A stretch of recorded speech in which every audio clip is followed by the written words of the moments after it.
Pra quem tem estômago, segura o vômito aí, vamos que vamos. Resumidamente aqui, a história de Sônia Maria de Jesus. Essa senhora hoje tem 49 anos de idade e ela foi contratada para trabalhar com 9 anos de idade na casa do desembargador lá de Santa Catarina, o senhor Jorge Luiz de Borba, casado com a senhora Ana Cristina Gaioto de Borba. A partir desse instante, a dona Sônia nunca mais voltou para visitar a família dela. Aí passaram muitos anos, ela como desaparecida, o pessoal conseguiu localizar, porque a mãe, que queria muito reencontrar com a filha, não conseguiu esperar e faleceu. Mas os irmãos continuaram a procura, que enfim achou a dona Sônia. Só que, quando eles foram para buscar a dona Sônia, poder morar com eles, ou então visitar, a família do desembargador não permitiu.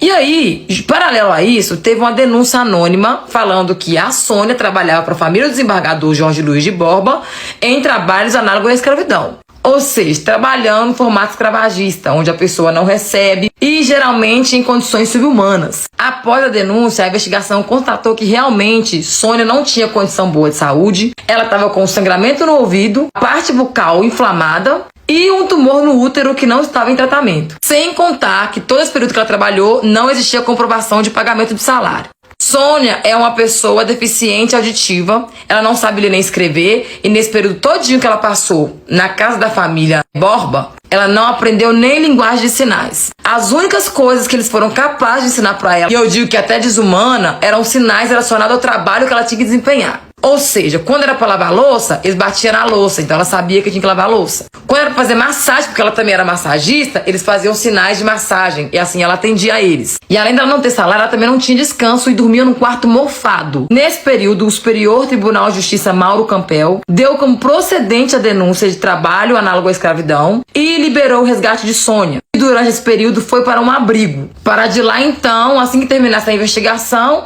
a Sônia pudesse desfrutar da sua liberdade de ver com seus familiares. Porém, esse senhor aqui juntou 8 advogados para se defender e requerer a guarda de Sônia. Ele alegou que Sônia era da família, que eles tinham um grande apreço pela mesma, e a parte mais absurda é que durante esse período que a Sônia estava no abrigo, permitiram visita da família do desembargador, onde levaram netos, crianças, e eles simularam ali um movimento de afeto que pressionaram e encenaram uma cena familiar. E mesmo Sônia não expressando vontade de voltar para casa dessa família aqui, o mesmo ministro Mauro Campbell, que entendeu que Sônia estava em condições subhumanas, agora também apoiado pelo ministro do Supremo Tribunal Federal, André Mendonça, simplesmente decidiram que Sônia ia voltar para casa do desembargador, porque como defesa ele alegou paternidade socioafetiva doméstica.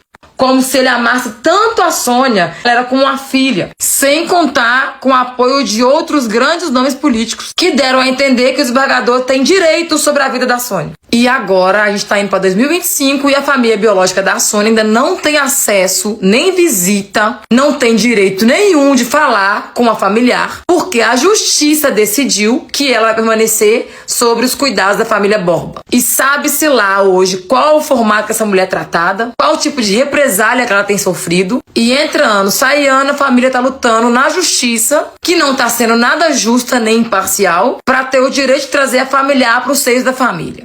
Onde resolve isso aqui? Como que resolve isso aqui? Será que se o presidente não fizer uma ligação ou fizer uma intervenção, ou alguém que trabalha em direitos humanos se importar ou fingir que se importar para tentar resolver a situação aqui, será que se todo mundo que foca em falar sobre racismo que acontece dentro do Big Brother quando começa essa desgraça, pressionar um pouquinho pra gente tentar resolver isso aqui? Quem é de tambor bate tambor, quem é de oração faz oração? Porque tem uma senhora negra de 49 anos de idade, deficiente auditiva, vivendo em condições subhumanas. Porque a justiça do país, que luta contra o racismo, determinou que isso é possível e é liberado. E a gente não tá fazendo nada. Tá indo em pagode todo dia, tá esperando esse caralho começar a poder falar sobre essa merda todo dia, e tem coisa séria e grave acontecendo e ninguém tá falando nada. Será que o Fantástico, que adora fazer um monte de matéria, vai na igreja, fala com o cantor, Fernando Abrum e os caralho, será que eles podiam dar um pouquinho de atenção pra esse assunto aqui? Será que eu pedi demais? E todo mundo que fala sobre a porra do racismo, fale um pouquinho disso aqui?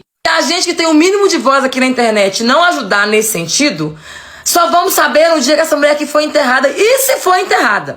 Porque nem um enterro decente eu aposto que essa mulher aqui não vai ter. Enfim, para todos que me criticam, quando de alguma forma eu tento alguma solução possível para o hoje, para o agora, em relação a casos de racismo que impactam negativamente na nossa vida, vocês têm alguma sugestão pra gente poder tentar resolver isso aqui? Efetivamente falando? Porque não adianta ganhar like quando o assunto é racismo no Big Brother, não adianta surfar no hype, quando algo realmente de fato precisa de atenção e a gente não dá. E eu vou deixar o link da história de Sônia detalhada na minha bio. Quem tiver interesse de ir lá entender a monstruosidade que está acontecendo com essa mulher, é só clicar aqui, conhecer e pressionar cada um da sua parte. E ver quem que a gente chama, se é o presidente, se é o vice, se é um pastor, se é um bispo, se é um pai de santo. Porque do jeito que tá acontecendo isso aqui, gente, não pode continuar.